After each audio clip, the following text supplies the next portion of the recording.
À mesure que la date de la présidentielle approche en Égypte, la victoire d'Abdel Fattah el-Sisi semble largement se dessiner. Sans véritable opposition, le président égyptien devrait remporter haut la main ce scrutin prévu du 26 au 28 mars prochain. Dans les rues du Caire, la campagne présidentielle ouverte il y a peu a du mal à décoller. Une ambiance terne règne dans le pays. Seules les affiches du président Sisi ornent les grandes avenues de la ville. Non, je ne voterai pas pour celui-ci. Je ne voterai que pour Abdel Fattah el-Sisi. Je lui donnerai mon vote. Mes enfants voteront pour lui.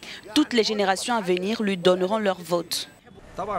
Bien sûr que je voterai pour le président Sisi. Bien sûr, je le ferai pour la stabilité du pays. Nous vivons dans la stabilité. Nous devons continuer à vivre dans la stabilité. Je dois voter pour lui, bien sûr. Cependant, les partisans de Moussa Mostafa Moussa y croient, même s'ils ont peu de chances de faire le poids face au président sortant, estime cet analyste.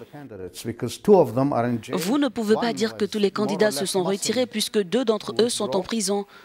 Celui qui pouvait faire le poids s'est retiré et 2 autres ont été soumis à des campagnes de dénigrement et de harcèlement, ce qui les a poussés à se retirer. Ce candidat, 24 heures avant sa nomination, il était supporter de Sisi.